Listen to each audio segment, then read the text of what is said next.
podcast presented to you by Blurredography.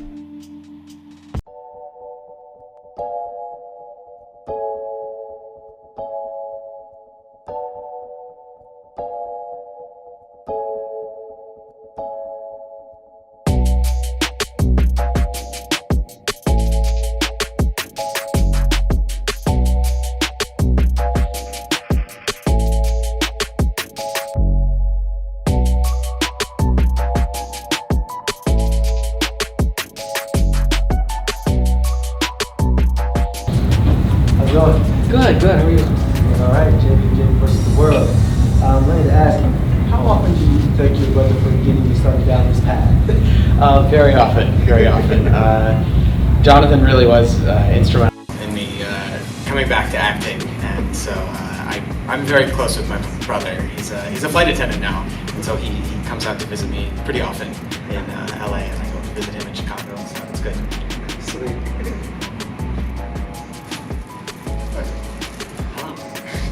Okay, you play Sir Nighteye in My Hero Academia. But what quirk would you want to have? Ooh, what quirk would I want to have? I would want a quirk that's pretty much the ability that my character in Black Clover, Finral, has, which is creating portals to anywhere that he's been, which would save me a lot of time and money on airfare or time commuting to studios or anything. It'd be very convenient. I'd want that. Thank you. Robert from Blurredography. So there was this other guy here, J. Michael Tatum, who said you were pretty good at speaking Japanese. Can you tell us how it is working as a translator, and how did you switch gears to being a voice actor? Voice actor. Well, I've switched gears a few times. My undergraduate degree is in Japanese, and I studied abroad and lived with a homestay family in college for about half a year, and then I worked in Japan as a translator and interpreter for a tech company, and it was wild. Translation is a very difficult industry for a number of reasons. They've been fighting computer-based translation for a long time in terms of trying to maintain their jobs, but also there are a lot of people who are bilingual, and there are a lot of people who speak both languages, but it's hard to quantify people's abilities within that word of fluency, being fluent in another language. So it's actually a very difficult industry, and it's hard. And you have a lot of people who want to put a lot of creative effort and do a really great, amazing job, but sometimes the deadlines are insane in the translation world. So I left after a little over a year working in Tokyo, and then came back, and I was finishing up my graduate degree in software engineering, actually, information technology, and worked as a software engineer, and then I started doing musicals in Dallas, and then shifted gears towards voiceover as more opportunities came my way, and I was like, sure, I'll do that, okay, and here I am now, which is kind of wild. Oh, quick clarification.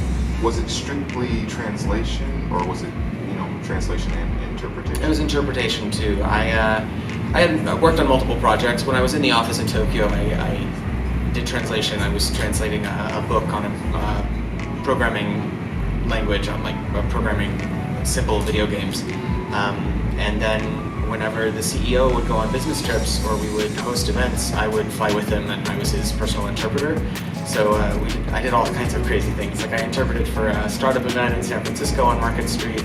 We hosted a hackathon at Uppsala University in Sweden at their game dev campus on the island of Visby.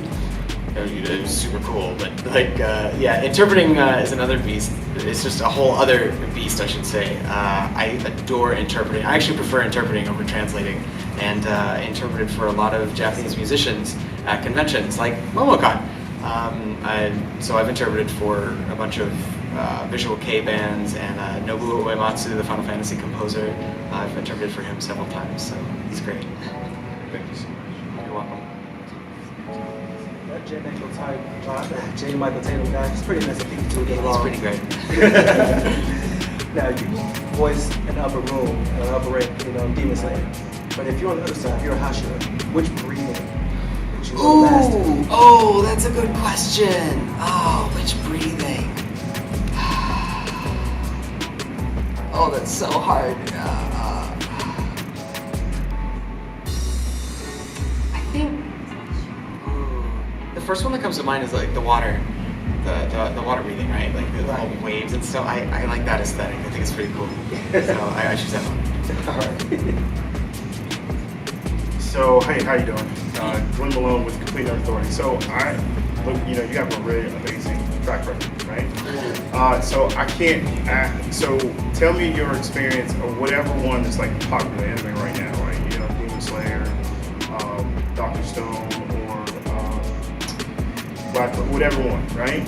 What was your experience in one of those, like for you? Like, it doesn't matter which one you pick. But which one's been your experience for you? Because I can't pick one because I want to know them all, but I'm just curious which one you're picking. What was your experience with it? Probably the most unique one for me was Gyutaro and Demon Slayer, because the studio that sent that out almost always sent out the audition, almost always includes a vocal reference to the Japanese performance. And Gyutaro's Japanese voice actor is Gyota Osaka, and I had never heard anyone do what he did with his voice in any language, right? I sat there and listened to the reference and was like, what is this?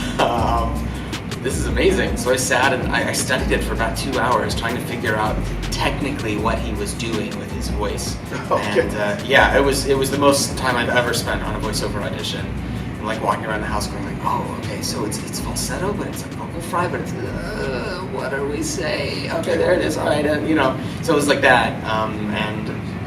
I mean, it was amazing because Aniplex cast me in it, and I met someone that was on the team that chose my audition, and we had a long conversation about it at the premiere of the Demon Slayer movie in Los Angeles earlier this year, and it was fascinating to talk to her about it because she said, you nailed it.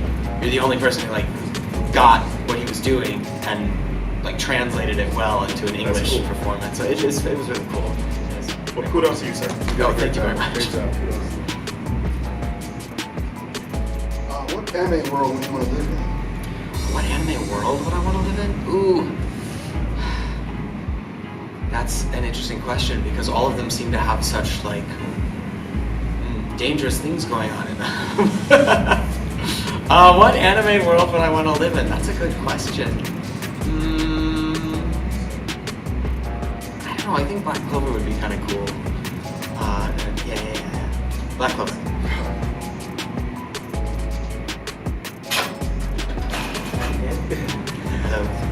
How would you handle, you think, living in a world like Dr. Stone?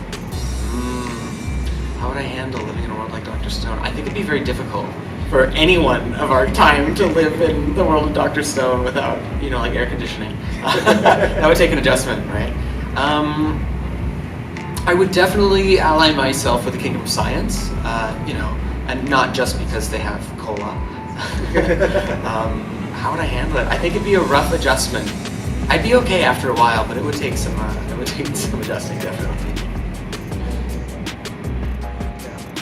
Also, what is your nerdy origin story? What got you started in the medium and got you watching and becoming a fan? Of anime? Yes. Ooh, what got me started as a fan?